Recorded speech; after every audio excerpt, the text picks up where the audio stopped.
அனைவருக்கும் வணக்கம். ஆர்எஸ்எஸ் உதவியோட ரஜினிகாந்த் தமிழ்நாட்டுடைய கவர்னராக முயற்சி செஞ்சிட்ருக்கார் அப்படிங்கிறது தான் இந்த வீடியோட ஃபஸ்ட்டு ஆஃபில் பார்க்க போகிறோம். என்னப்பா உண்மை அப்படின்னா உண்மையான செய்தி தான். இன்னும் ஒரு வாரம் 2 வாரத்தில் இது சம்மந்தமான தகவல் அப்படிங்கிறது வெளியாகும். இப்போது நான் பேச போகிற விஷயம் ரஜினி ரசிகர்கள், ரஜினி தொண்டர்கள் நிறைய பேர் இருக்காங்க இல்லையா, அவங்களுக்கு ஒரு கோபத்தை ஏற்படுத்தலாம். பட் ஏற்படுத்தினாலும் உண்மை தான், அவங்களுடைய அடிமனசுலையும் இந்த விஷயம் அப்படிங்கிறது இருக்குங்க. என்ன அப்படின்னா, ரஜினிகாந்த் அவர்களுக்கு ஒரு பெரிய வைத்தறிச்சல் இல்லை கில்ட்டு ஏதோ ஒரு ஃபீல் அப்படிங்கிறது இப்போ ரீசெண்ட் டைம்ஸாக இருந்துகிட்ருக்கு. நமக்கு தெரியும், அதோடைய வெளிப்பாடாக தான் மக்கள் மேடை அப்படின்னு சொல்லிட்டு லதா ரஜினிகாந்த் ஒரு இயக்கம் ஸ்டார்ட் பண்ணது. இந்த விஷயங்கள் எல்லாமே நடந்தது. என்னத்துக்காகப்பா அவருக்கு வைத்தறிச்சல் அப்படின்னா, நீங்கள் மனசாட்சை தொட்டு சொல்லணும், உடனே கோவப்படக்கூடாது. என்னத்துக்காகப்பா அவருக்கு வைத்தறிச்சல் அப்படின்னா, திடீர்னு விஜய் வராரு, 2 வருஷத்துக்கு முன்னாடி கட்சியை தொடங்குறாரு, 26 எலெக்ஷனில் நிற்கிறாரு, சிஎம் ஆயிட்டார். அப்படிங்கிறப்போ கண்டிப்பாக விஜயை பார்த்து ரஜினி அவர்களுக்கு வைத்தறிச்சல் வருதோ இல்லையோ, நாம் அந்த ஆப்பர்ச்சுனிட்டியை மிஸ் பண்ணிட்டோம். நமக்கு 2 முறை கதவை தட்டுச்சு அந்த வாய்ப்பு அப்படிங்கிறது 1996. இப்போ எப்படி விஜய் அவர்கள் நான் என்னுடைய உச்சத்தை விட்டுட்டு வந்தேன் அப்படின்னு சொன்னாங்கல்ல, ஸோ அதே மாதிரி 96 ரஜினிகாந்த் உச்சத்தில் இருந்தாங்க. அப்போ ஒரு வாய்ப்பு அப்படிங்கிறது தமிழ்நாட்டு அரசியல் சீட்டு கட்டு மாதிரி கலைஞ்சு கிடந்தது. அப்போ ஒரு வாய்ப்பு ரஜினி அவர்கள் அதை பயன்படுத்திக்கல. திரும்ப 2020 நான் கட்சி தொடங்க போகிறேன் அப்படின்னு எல்லா அறிவிப்பும் கடைசி நேரத்தில் இல்லை அப்படின்ட்டு போயிட்டாரு. ஸோ சிஎம் ஆகிறதுக்கு 2 வாய்ப்பு, சாதாரண வாய்ப்பு கிடையாதுங்க. அந்த டீமில் எனக்கு இடம், இந்த டீமில் எனக்கு இடம் கிடையாது. ஒரு ஸ்டேட்டுடைய முதலமைச்சர் ஆவதற்கு 2 வாய்ப்பு ரஜினி அவர்கள் அதை தவற விட்டாங்க.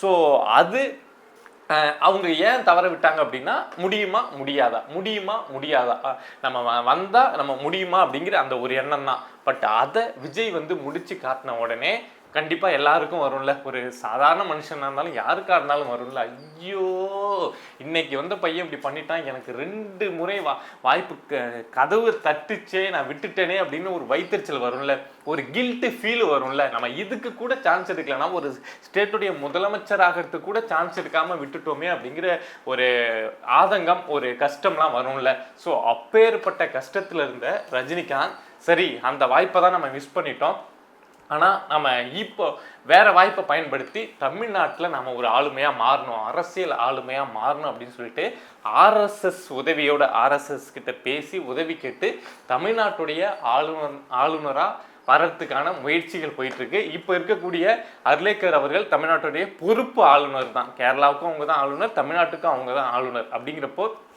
இவங்களுக்கு பதிலாக ஒரு ரீப்ளேஸ் வரணும்ல. ஸோ அது வரப்போ ரஜினி இங்கே வந்துடலாம் அப்படிங்கிற ஒரு பெரிய முயற்சியை பண்ணிகிட்ருக்காராம். பட்டு பிஜேபி ஒத்துக்கிட்டாங்க அப்படின்னா அதுக்கான வேலை அப்படிங்கிறது நடக்கும்.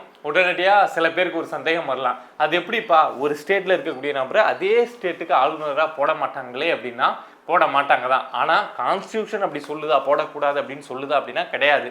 பட் கொஞ்ச காலமாக நம்ம அரசியலில் ஒரு மரபாக ஒரு ஸ்டேட்டில் இருக்கக்கூடிய நபரை அதே ஸ்டேட்டுக்கு ஆளுநராக போடக்கூடாது அப்படின்னு சொல்லி ஒரு ஃபாலோ பண்ணிட்டு இருக்காங்க.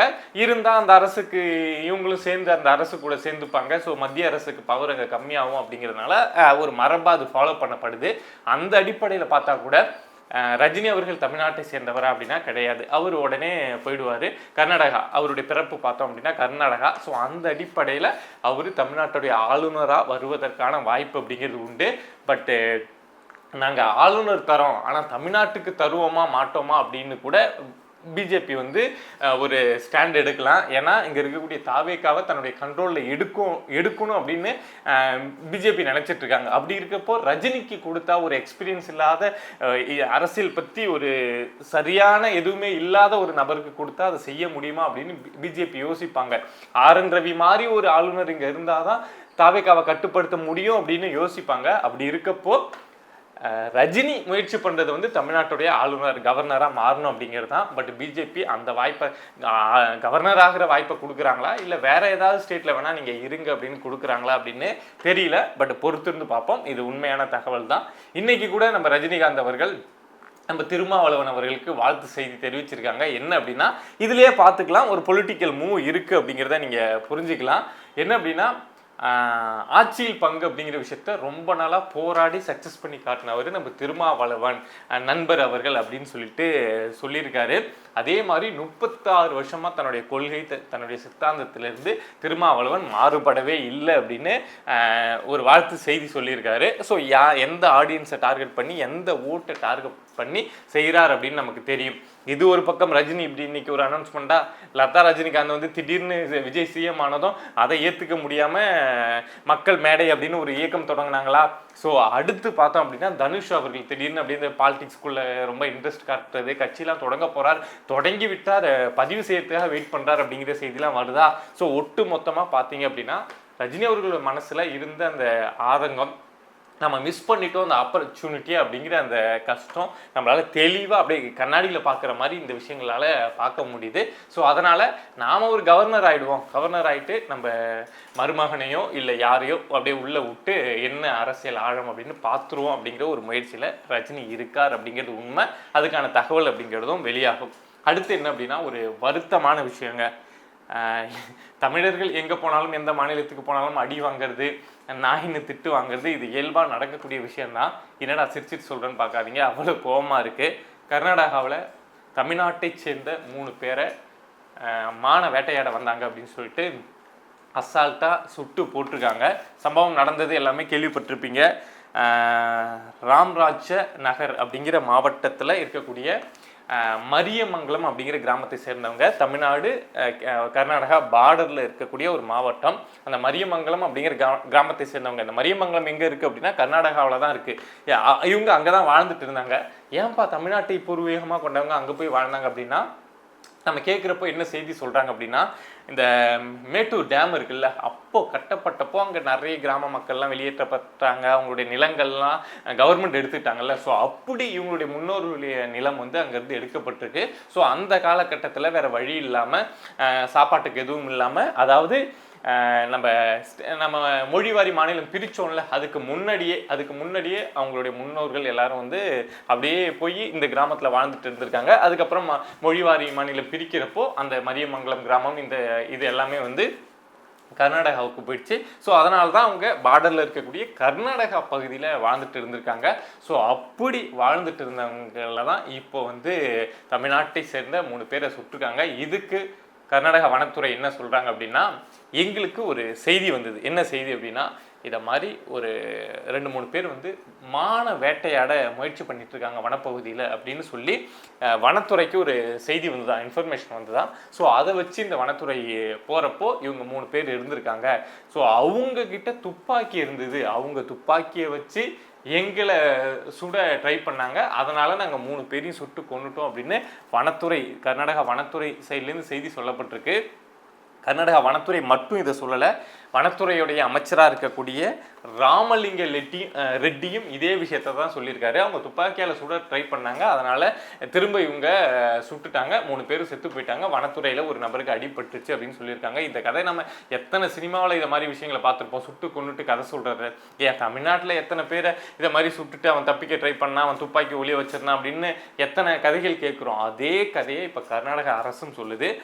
இதில் நமக்கு இருக்கக்கூடிய விஷயம் என்ன அப்படின்னா, ஏன் திடீர்னு இந்த 3 பேர் சுட்டு கொல்லப்பட்டிருக்காங்க அப்படின்னு நான் தனிப்பட்ட முறையில் நினைக்கிறேன் அப்படின்னா, கர்நாடக அரசு அவங்களுடைய பலத்தை தமிழர்கள் அவங்களுக்கு கீழே தான் அப்படிங்கிற அந்த மனநிலை அவங்களுக்கு இருக்குது, ஆல்ரெடி தெரியும். ஸோ அதை காட்டணும். இந்த மேகதாது அணை கட்டக்கூடாதுன்னு சொல்கிறது, காவேரியில் நம்ம நீர் வரணும் அப்படின்னு சொல்லி அவங்களை ப்ரெஷர் பண்ணுறது. ஸோ இதெல்லாம் அவங்க மனசில் ஒரு வன்மம், ஒரு கோபமாக இருக்குல்ல.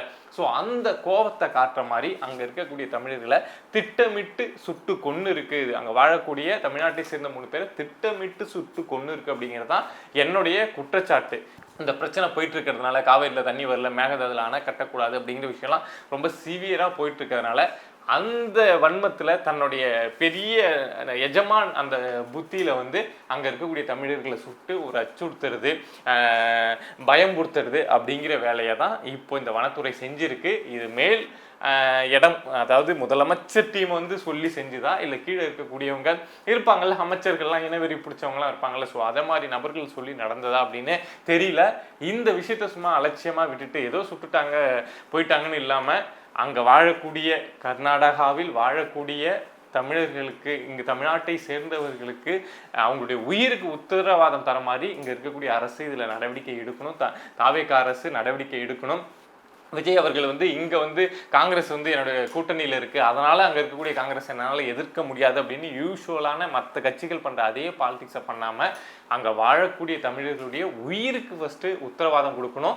எதிர்காலத்தில் காவேரி இஷ்யூ இல்லை மேகதாது இஷ்யூ வந்தாலும் அங்கே வாழக்கூடியவங்க பாதுகாப்பாக வாழறதுக்கான ஒரு வழியை எடுக்கணும். அதே மாதிரி இறந்து போனவங்களுக்கு நான் அனுதாபமாக காசு தரேன், நம்ம தமிழ்நாடு அரசு தரேன் அப்படிங்கிறத தாண்டி தப்பு செஞ்சது அவங்க, சுட்டு கொன்னது அவங்க அப்படிங்கிறதுனால அவங்க அரசை அழுத்தம் கொடுத்து அந்த குடும்பத்துக்கு வந்து நிதி கொடுக்க வைக்கணும்.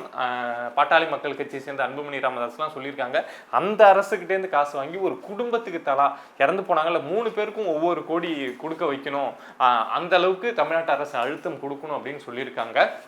அந்த குடும்பத்துக்கு நிதி உதவி வாங்கி தர்றதை தாண்டி இனிமேல் இதை மாதிரி ஒரு சம்பவம் நடக்காமல் இருக்கிறதுக்கு தாவேக அரசு நடவடிக்கை எடுக்கணும். எடுப்பாங்களா எடுக்கிறாங்களா அப்படிங்கிற விஷயத்த பொறுத்திருந்து பார்ப்போம். இதை மாதிரி நம்மளை சுற்றி நடக்கக்கூடிய விஷயங்கள், அது அரசியல் சார்ந்த விஷயங்களாக இருக்கலாம், இல்லை சமூக பிரச்சனையாக இருக்கலாம், எதுவாக இருந்தாலும் நீங்கள் தெரிஞ்சுக்கணும் அப்படின்னு நினச்சிங்கன்னா மறக்காமல் பிரபா டாக்ஸ் சேனலை சப்ஸ்கிரைப் பண்ணி சப்போர்ட் பண்ணுங்கள். நீங்கள் இருக்கீங்க அப்படிங்கிற நம்பிக்கையில் தான் நான் இங்கே உட்காந்து தைரியமாக பேசிகிட்ருக்கேன். சப்போர்ட் பண்ணுவீங்க அப்படின்னு நம்புகிறேன். நன்றி.